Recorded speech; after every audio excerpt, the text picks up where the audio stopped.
بسم اللہ الرحمن الرحیم۔ سب سے پہلے تو میں آپ تمام احباب کا انتہائی مشکور ہوں کہ آپ تمام یہاں DYO کے کال پہ یہاں پہ آئے۔ اس سے پہلے ہم نے دیکھا ہے کہ دیامر کا مسئلہ دیامر کا ہوتا تھا، گلگت کا مسئلہ گلگت کا ہوتا تھا، سکردو کا مسئلہ سکردو کا ہوتا تھا، لیکن آج ہم سب دیامر کے مسئلے پر، دیامر میں جب کانٹا چبھا تو سکردو نے محسوس کیا، دیامر میں جب کانٹا چبھا تو گزر نے محسوس کیا، دیامر میں جب کانٹا چبھا تو دیگر اضلاع کے لوگوں نے محسوس کیا، اور میرے خیال میں اویئرنیس کی حد اس سے اوپر کوئی نہیں ہو سکتی۔ اس لیے آپ تمام احباب خراج تحسین کے مستحق ہیں۔ آپ سب جانتے ہیں ہم نے سب سے پہلے پاکستان سے مطالبہ کیا کہ ہمیں عبوری صوبہ دے دیں، اس کے بعد ہم نے کہا آئینی صوبہ دے دیں، اس کے بعد ہم نے کہا ہمیں کوئی اور طرز دے دیں، لیکن پاکستان نے سب سے پہلے ہمیں آرڈرز دیے۔ آرڈرز کس کو دیا جاتا ہے؟ غلاموں کو۔ اس کے بعد انہوں نے پیکج دیا۔ پیکج کس کو دیا جاتا ہے؟ غلاموں کو۔ پیکج بھکاریوں کو دیا جاتا ہے۔ آپ لوگوں کو بھکاریوں کی طرح ٹریٹ کیا گیا، اور یہ چیز ہم ریاست پاکستان کی سب سے بڑی ناکامی سمجھتے ہیں۔ ہمیں کہا جاتا ہے کہ UN کی قراردادوں کی وجہ سے ہم مجبور ہیں، UN کی قراردادوں کی وجہ سے ہم بے بس ہیں۔ ارے نادانوں، کوئی کسی کو اپنا کی بھی UN میں کمزور ہوا ہے کیا؟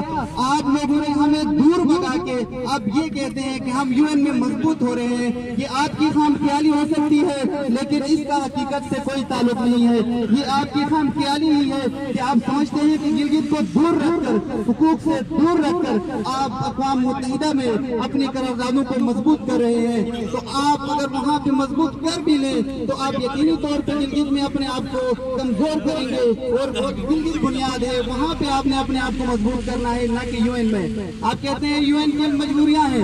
UN نے آپ کو یہ کہا ہے کہ گلگت میں میڈیکل کالج نہ بنائیں، UN نے آپ کو یہ کہا ہے کہ وہاں ہائی اسٹینڈرڈ کا ہاسپٹل نہ بنائیں، UN نے آپ کو اس چیز سے روکا ہے کہ وہاں پہ آپ ایجوکیشن کے انسٹیٹیوشنز نہ بنائیں۔ کشمیر کی آپ بات کرتے ہیں، کشمیریوں نے ایک سال میں 4 میڈیکل کالجز بنائے ہیں۔ آپ 70 سالوں میں وہاں میڈیکل کالج کے نرسنگ سکول نہیں بنا پائے ہیں۔ ہمارے ساتھ یہ سب بات کرو گے تو ہم سے کیا آپ کو پھولوں کے ہار لے کے ہم آپ کے منتظر ہوں گے؟